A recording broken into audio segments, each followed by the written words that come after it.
Hello दोस्तों, welcome back to Dinesh sir ITI। और मध्य प्रदेश के आवेदकों के लिए एक और नई अपडेट है। देखिए, आज की जो वीडियो है वो रहेगी शासकीय ITI में गेस्ट फैकल्टी मतलब मेहमान प्रवक्ता के रजिस्ट्रेशन करने के संबंध में। मतलब आप अपने मोबाइल से कैसे रजिस्ट्रेशन कर सकते हैं, बिल्कुल निःशुल्क, कोई भी आपकी शुल्क पर नहीं लगेगी। पूरे मध्य प्रदेश में 812 पोस्ट निकाले गए हैं अलग अलग ट्रेडों के। 15 जुलाई लास्ट डेट रहने वाली है। तो आप अपने मोबाइल से कैसे करेंगे रजिस्ट्रेशन, मैं आपको बताऊंगा स्टेप बाय स्टेप। यदि आपका फॉर्म लॉक हो जाता है तो उसको अनलॉक कैसे करें वही बताऊंगा मैं। ठीक है ना, तो आप लोग पूरा वीडियो देखिएगा और इस वीडियो आप लोग देख लेंगे तो आपको गलती नहीं होगी फॉर्म भरने में। ठीक है, तो चलिए चलते हैं, पोर्टल पर चेक कर लेते हैं। सबसे पहले आपको अपने मोबाइल में गूगल को ओपन करना है। ठीक है, ओपन करने के पश्चात आपको यहाँ पर लिखना पड़ेगा MP स्किल। ये आप लोग टाइप करोगे। जैसे ही टाइप करोगे आपके सामने फर्स्ट लिंक है वो यहाँ पे आ जाएगी, मध्य प्रदेश स्किल डेवलपमेंट। ठीक है, ये आ चुकी है। इस पे आपको करना है क्लिक। जैसे ही दोस्तों आप लोग यहाँ पे क्लिक करते हो, इसका जो नेक्स्ट पेज है मतलब होम पेज है वो हमारे सामने यहाँ पर डिस्प्ले हो जाता है। ठीक है, ये आ चुका है। अब आपको क्या करना है, यहाँ पे करना है ओपन। देखिए यहाँ पे आपको देखने को मिलेगा, क्या मिलेगा, गेस्ट फैकल्टी। इसी पे आपको क्लिक करना है। जैसे ही आप लोग यहाँ पे क्लिक करते हो, इसके 3 ऑप्शन है वो आपके सामने आ जाएंगे। तो यहाँ पे आपको देखने को मिलेगा गेस्ट फैकल्टी डिटेल्स। ठीक है, इसी पे आपको करना है क्लिक। जैसे ही इसी पे आप क्लिक करते हो तो हो जाएगा ओपन। अब देखिए यहाँ पे हो चुका ओपन। तो यहाँ पे आपको देखने को मिलेगा न्यू रजिस्ट्रेशन। ठीक है, इसी पे क्लिक करना है। यदि आप देखिए, रजिस्ट्रेशन करने से पहले आपको देखना पड़ेगा वैकेंसी कि आपकी जो ट्रेड है उसकी वैकेंसी कहाँ कहाँ रहने वाली, किस किस ITI में। उसके लिए आप लोग यहाँ पे जाओगे, वैकेंसी पोजीशन, इस पे क्लिक करना है। ठीक है ना, जैसे ही आप उस पर क्लिक करते हो इसका जो नेक्स्ट पेज है वो यहाँ पर हो जाएगा ओपन। ठीक है, तो यहाँ पे आ चुका जॉन, डिस्ट्रिक्ट, ITI का नाम, ट्रेड, जेंडर। ठीक है, ये अब मान लो किसी को देखने, जैसे क्लिक करोगे, मुझे जैसे मान लो चेक करना है, किसकी चेक करना, मैं यहाँ पे आऊँगा और मैं करूँगा इलेक्ट्रीशियन की। मैं चाहता हूँ इलेक्ट्रीशियन की पूरे मध्य प्रदेश के अंदर कहाँ कहाँ है, यहाँ पर डालोगे और यहाँ पर करोगे शो डिटेल। जैसे ही आप लोग क्लिक करोगे शो डिटेल पे तो यहाँ पर लिस्ट आ जाएगी कि मध्य प्रदेश में इलेक्ट्रीशियन की जो सीट है वो कहाँ कहाँ रहने वाली। देखिए पूरी आ चुकी है इलेक्ट्रीशियन की, ये आ चुकी है पूरे मध्य प्रदेश में। देखोगे तो इलेक्ट्रीशियन की 105 पोस्ट हैं, 106 पोस्ट। ठीक है, अब आपको इसमें चेक करना है कि भाई मान लो मैं पुरुष हूँ तो पुरुष जो रहेंगे, पुरुष वो करेंगे ओपन में क्लिक करेंगे। यदि महिला है तो फीमेल को क्लिक करेंगे। तो यहाँ पे क्लिक करोगे तो फिर आपको दे जाएगी इलेक्ट्रीशियन में जो पुरुष हैं उनकी कहाँ कहाँ पोस्ट रहेंगी, मतलब जहाँ पर पुरुष को मिलेगी प्राथमिकता। ठीक है ना, ओपन में पुरुष और महिला को दोनों को मिलती है, लेकिन ये रहेंगी ओनली, इसमें पुरुष कर सकते हैं। 53 पोस्ट है पुरुष की। दूसरा किसी को चेक करना है कि भाई मेरी कैटेगरी मान लो OBC है, OBC की कहाँ कहाँ क्लिक करोगे तो इस लिस्ट में आपको देखेंगे केवल OBC की, तो OBC की इलेक्ट्रीशियन की कहाँ कहाँ है। ठीक है ना, तो इस तरह आप सभी ट्रेड चेक कर सकते हो किसी भी जिले की चेक करना है, यहाँ पे जाओगे जिला डालोगे तो यहाँ पे जिले की दे जाएंगे। मतलब आप अलग अलग तरीके से चेक कर सकते हैं। अब हम चलते हैं पोर्टल पे। अब देखिए जैसे मैंने न्यू रजिस्ट्रेशन में क्लिक किया, ये मेरे सामने यहाँ पे आ चुका है। ठीक है, अब आपको यहाँ पे करना है न्यू रजिस्ट्रेशन। तो यहाँ पे क्या करना पड़ेगा, सबसे पहले वर्ष सेलेक्ट करना पड़ेगा। क्लिक करोगे 26 है वो यहाँ पे आ जाएगी। मंथ सेलेक्ट करोगे, अभी जून है वो आ जाएगा। ठीक है ना, क्योंकि जून से ये प्रारंभ हुआ इसलिए जून आ रहा। अब यहाँ पे आवेदक का फर्स्ट नेम आपको डालना है 10वीं की अंक सूची में जो लिखा हुआ है। इसके पश्चात मिडिल नेम है मिडिल नेम, लास्ट नेम है वो डालें। यहाँ पे जेंडर सेलेक्ट करना पड़ेगा, मेल फीमेल।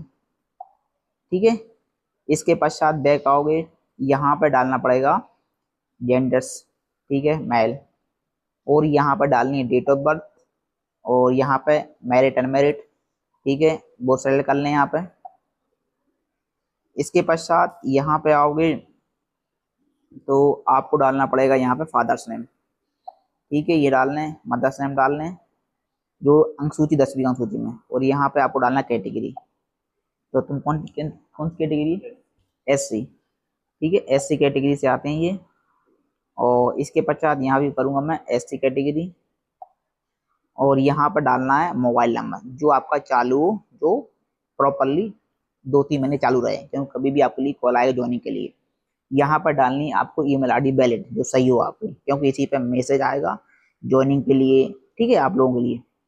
अब यहाँ पे आपको डालना एड्रेस, पिन कोड, और जो यहाँ पे आपको टिक करना सेम हो जाएगा। और इसके पश्चात यहाँ पे ये डाल के कैप्चर नंबर, और आपको यहाँ पे करना सेव डिटेल्स। जैसे ही करोगे आपके सामने आपका रजिस्ट्रेशन मतलब आईडी आ जाएगी, और आपके जो पासवर्ड वो आपके मोबाइल पे जाएगा मैसेज के रूप में। तो देखिए अब आपको बैक आना है। अब आपके मोबाइल नंबर पर जो मैसेज में यूजर आईडी और पासवर्ड आया हुआ है, और आपको यहाँ पर स्क्रीन पर दिखा हुआ, उसको आपको यहाँ पर लॉगिन करना है। कहाँ पर ये लिखा हुआ है रजिस्टर्ड योर लॉगिन, इस पे आपको क्लिक करना है। जैसे आप लोग क्लिक करते हैं नेक्स्ट पेज आपके सामने यहाँ पर हो जाएगा ओपन। ठीक है, जो आपको यूआर आईडी मिला है और पासवर्ड मिला है वो आपको यहाँ पर लॉगिन करना है। तो हम यहाँ पर यूजर नेम और पासवर्ड लॉगिन कर लेते हैं, कैप्चर नंबर डाल के यहाँ पर इंटर कर लेते हैं। अब देखिए आपके सामने इस तरह का ये यहाँ पर खुल जाएगा पूरा स्क्रीन। ठीक है ना, अब यहाँ पर देखना है, इसमें आपको डालनी है बेसिक डिटेल्स। देखिए यहाँ पे आओगे तो यहाँ पे ऑटोमेटिक पिताजी का नाम आ जाएगा, मदर्स नेम, कैटेगरी, जेंडर्स, ठीक है, डेट ऑफ बर्थ यहाँ पे आ जाएगा आपका मध्य प्रदेश मूल निवासी है नहीं, और यहाँ पर पहचान नंबर यानी आपका जो वोटर कार्ड सेलेक्ट करोगे वोट का नंबर डालना पड़ेगा, आधार उसका नंबर। ठीक है, तो यहाँ पे मैंने नंबर डाल दिया। इसके पश्चात यहाँ पर देखोगे तो आपकी जो आय प्रमाण पत्र वो आपको आय डालनी है। ठीक है, यहाँ पे और लास्ट में आपको आना है, कैप्चर नंबर डाल के आपको सेव एंड डिटेल क्लिक करना। तो ये परमानेंट आपका सेव हो जाएगा। जब भी आप अपना लॉगिन करते हो तो ये डिटेल्स वो सेव रहेगी यहाँ पे। देखिए अब हमारी बेसिक डिटेल कंफर्म पूरी हो चुकी है। अब आएंगे फोटो अपलोड पे। तो यहाँ पर जैसे ही आप लोग क्लिक करोगे फोटो अपलोड पे, आपके जो रहेंगे फोटो, तो यहाँ पे आपका जो रहेगा फोटो, तो देखिए फोटो की जो साइज है 200 KB रखी गई है, और सिग्नेचर की साइज है वो 100 KB है। तो इससे कम आपका जो फोटो सिग्नेचर कम हमारा या तो JPG में होना चाहिए, यहाँ पे अपलोड हो जाएगा। ठीक है ना, तो यहाँ पे आप करोगे चॉइस, फोटो अपलोड करोगे, ठीक है, साइज कम करके अपलोड हो जाएगा। इसके बजाय सिग्नेचर करोगे, ठीक है, तो इस तरह के ये आपके सामने यहाँ पे आ जाए। देखिए ये फोटो है और ये सिग्नेचर, ये दोस्तों यहाँ पे अपलोड हो चुके हैं, मैंने अपलोड यहाँ पे कर दिए हैं। अब हम चलते हैं नेक्स्ट। इसके पश्चात आपको यहाँ पे जाना है क्वालिफिकेशन डिटेल्स, इस पे क्लिक करना है। ठीक है ना, जैसे क्लिक कर, अब देखिए दोस्तों यहाँ पे आपको डालना है, पहले क्वालिफिकेशन डाले कितने 10वीं की डालना है, तो बोर्ड का नाम डाल देना, रोल नंबर डाल देना, वर्ष डाल देना, और परसेंटेज डाल देना। ठीक है, यहाँ पे इसके पश्चात 12वीं की इन्फॉर्मेशन डाल देना। ठीक है ना, जो भी आपके पास, यदि 12वीं है, यदि नहीं है तो नहीं डालोगे, है तो आप लोग 12वीं की इन्फॉर्मेशन डाल दें। ठीक है, बोर्ड का नाम, वर्ष, रोल नंबर और परसेंटेज। ठीक है ना, नेक्स्ट यहाँ पर डालना पड़ेगा आपको जो भी ITI आपके पास, यदि है ITI आपके पास, यदि है तो यहाँ पे आप लोग डाल दें, ट्रेड डाल दें, बोर्ड डाल दें, वर्ष डाल दें, रोल नंबर डाल दें और परसेंटेज डाल दें। ठीक है ना, यदि है जिनके पास नहीं है वो यहाँ पर ना डालें। ठीक है, नेक्स्ट चलते। अब आ जाओ, यहाँ पर लिखा हुआ है डिप्लोमा, जिनके पास डिप्लोमा इंजीनियर है वो लोग यहाँ पर सेलेक्ट करोगे, जिसका भी कोर्स का डिप्लोमा है। ठीक है, तो यहाँ पर आप लोग सेलेक्ट करोगे और उसका कोर्स का नाम, ब्रांच का नाम, बोर्ड का नाम या रोल नंबर ये आपको डालना है। ठीक है, नेक्स्ट। अब आपके पास यदि ग्रेजुएशन है तो आप लोग यहाँ पे ग्रेजुएशन डाल सकते हैं। ठीक है ना, उसकी इन्फॉर्मेशन फिल करना है आपको ग्रेजुएशन की। इसके पश्चात आपके पास मान लो पोस्ट ग्रेजुएशन है, तो यहाँ पर सिलेक्ट करना है कोर्स, ब्रांच डालना है, बोर्ड डालना है, वर्ष और रोल नंबर। ठीक है, तो ये आपको डालना है लास्ट तक पूरा, और लास्ट में आपको कैप्चर नंबर डाल के और नेक्स्ट पे क्लिक करना है। तो ये आपकी जो क्वालिफिकेशन है वो यहाँ पे सेव हो जाएगी। ठीक है ना, इसके पश्चात आपको जाना है दोस्तों फिर यहाँ पे इंस्ट्रक्टर ट्रेनिंग। अब जिनके पास CITS है या RPL है, ठीक है ना, तो वो लोग यहाँ पे सिलेक्ट करेंगे। ठीक है ना, इस पे मान लो मेरे, अब देखिए यहाँ पे आओगे तो जिनके पास RPL है वो यहाँ पर डाल सकते हैं, सिलेक्ट करोगे तो यहाँ पे आपको किस आपने स्टेट से की है वो स्टेट सेलेक्ट कर लो आप। फिर यहाँ पे इंस्टीट्यूट की ऑटोमेटिक नाम आ जाएंगे, किस आपने किस इंस्टीट्यूट की है, ठीक है, वो आप डाल लेना। स्टेट डाल देना किस स्टेट से की है आपने, ठीक है ना, वो आप लोग यहाँ पर सेलेक्ट कर लेना। सर्टिफिकेट नंबर डाल देना। ठीक है, जो आपको पता है कि RPL का एक मिलता है मार्कशीट, एक मिलता है सर्टिफिकेट, तो यहाँ पे आपको डालना सर्टिफिकेट नंबर। और इसके पश्चात यहाँ पे आओ, जो सर्टिफिकेट डेट मेंशन है, आपका सर्टिफिकेट कब जारी हुआ है, तो आपको दोनों में सेम डेट डालना सर्टिफिकेट की। ठीक है ना, फर्स्ट में वही डेट डालना है और सेकंड में भी वही, यानी सेम डेट आपको डालना है सर्टिफिकेट में, फॉर, फ्रॉम और एंड में। ठीक है ना, और कैप्चर नंबर डाल के सबमिट कर देना। कि जैसे मैंने ये डाल दी, एप्लीकेशन नंबर डाल दिया, ट्रेनिंग डेट, ठीक है ना, और कब से कब तक है, और ये इसका नाम आ गया RPL का, और ये आ गया। आपको इस तरह ये डाल देना है। आपके पास यदि CITS है या RPL है आप लोग यहाँ पर डाल सकते हैं। नेक्स्ट चलते हैं, हम कर लेते हैं यहाँ पे। ठीक है ना, नेक्स्ट चल लेते हैं। अब दोस्तों आपको आना है, यदि आपके पास अनुभव है, यदि अनुभव है तो आप लोग यहाँ पर क्लिक करोगे, नहीं है तो आप आगे बढ़ोगे। ठीक है ना, तो यदि आपके पास प्राइवेट आईटीआई का अनुभव है तो उसके साथ जब आप वेरिफिकेशन कराने जाओगे तब आपके पास उसका जो सैलरी आती है उसका स्टेटमेंट, बैंक का स्टेटमेंट जो लिखा है नोटिफिकेशन में वो होना चाहिए, ठीक है। तभी आप फॉर्म डालें आईटीआई का। इसमें आप आईटीआई इसमें जो आपने प्राइवेट आर्ट पढ़ा है आईटीआई उसका अनुभव डालें। यदि आपके पास प्रूफ नहीं है तो आप लोग ना डालें, ठीक है ना। यहाँ पे तो हम कर लेते हैं एक्सपीरियंस पे क्लिक। अब देखिए यहाँ पे आपको डालना आईटीआई का अनुभव यदि आपके पास है तो यहाँ पे जहाँ से डालोगे जिले का नाम डाल दो, आईटीआई किस आईटीआई में पढ़ाया, कौन सी ट्रेड में आपने पढ़ाया वो ट्रेड यहाँ पे सिलेक्ट कर लो, ठीक है। सर्टिफिकेट नंबर क्या है, कब से पढ़ाया है आपने, ठीक है, कब तक पढ़ाया है, ये आप लोग डालना है। और यहाँ पे कैप्टन नंबर डाल के आपको यहाँ पे, ठीक है, सबमिट कर देना ये वाला, ठीक है। तो आपका अनुभव यहाँ पे, आपके जो अनुभव वो यहाँ पे ऑप्शन रहेगा आपका ऐड का, ठीक है ना। तो आपके जो अनुभव वो यहाँ पे ऐड होते जाएंगे। तो आप एक एक करके अनुभव है 6 मंथ से ऊपर के वो आपको डालना पड़ेंगे। 6 मंथ से ऊपर के अनुभव वो आप डाल दो एक करके, आप नीचे आपको लिस्ट आ जाएगी इस तरह की। देखिए जैसे मैंने यहाँ पे जो ऐड करे हैं अलग अलग एक्सपीरियंस वो यहाँ पर मैंने डाल दिए, तो यहाँ पर लिस्ट आ जाएगी आपके सामने जो आप ऐड करते जाओगे। तो यहाँ पे इस तरह के सामने ये दिख जाएगा कि आपको ये रहेगा यहाँ पर ऐड करने। अब देखिए दोस्तों जैसे ही आपके एक्सपीरियंस ऐड हो जाते हैं, जिनके पास हैं, जिनके पास नहीं वो तो नहीं करेंगे। अब दोस्तों आपको फाइनली जो लॉक एप्लीकेशन है वो आपको लॉक करना पड़ेगा। क्या करना पड़ेगा? लॉक एप्लीकेशन, ठीक है ना। यदि आपकी जानकारी कुछ सही होती तब आप लॉक करें, नहीं होती आप लोग एडिट कर सकते हैं, लेकिन आपका लॉक हो जाएगा पर आप उसमें एडिट नहीं कर सकते हैं। तो यहाँ पर मैं कर लेता हूँ लॉक। देखिए दोस्तों यहाँ भी लिखा हुआ है कृपया एप्लीकेशन लॉक करने से पहले basic details, qualification, experience, instructor training ये आप लोग देख लें, क्योंकि आप बाद में अनलॉक नहीं कर पाओगे। तो यहाँ पे आपको करना है टिक करना है यहाँ पे लॉक पर। जैसे क्लिक करोगे आपका एप्लीकेशन पूरी तरीके से लॉक हो जाएगा, फिर आप उसमें एडिट नहीं कर सकते।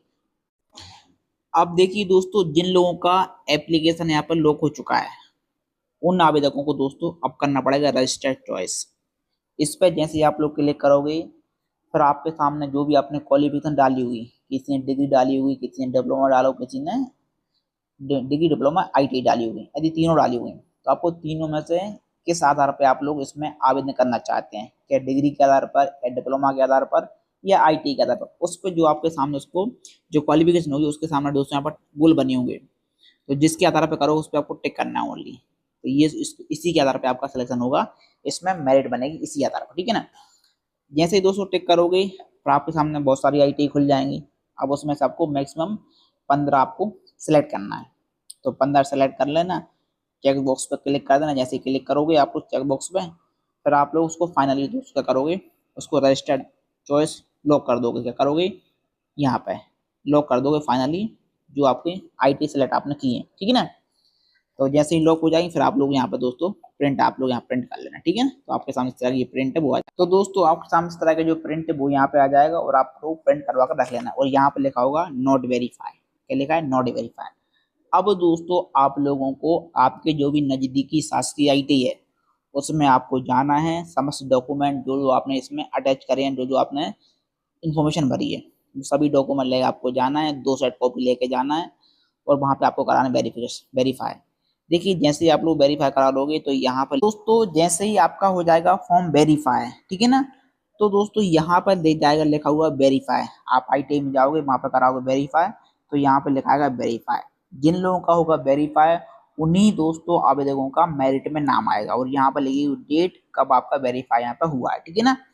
तो दोस्तों ये आपको वेरीफाई कराना जरूरी है क्योंकि तभी आपका मेरिट में यहाँ पे नाम आने वाला है।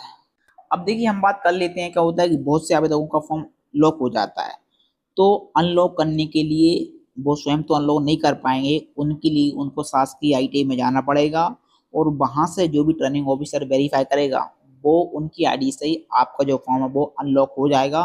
फिर आप लोग उसमें सुधार या संशोधन यहाँ पर कर सकते हैं, ठीक है ना। तो दोस्तों आज की इन्फॉर्मेशन रहेगी। आपको कुछ डाउट लगता है, कुछ नहीं आता, कमेंट कर सकते हैं और मैं वीडियो के डिस्क्रिप्शन में टेलीग्राम का लिंक दे दूंगा, इंस्टाग्राम का लिंक दे दूंगा, आप लोग उसमें मुझे कमेंट कर सकते हैं जो भी जवाब है। तो चलिए दोस्तों फिर मिलते हैं नेक्स्ट वीडियो में के साथ। आप सभी लोगों को वीडियो अच्छी लगा तो वीडियो को लाइक करें, शेयर करें। ओके दोस्तों, थैंक्स।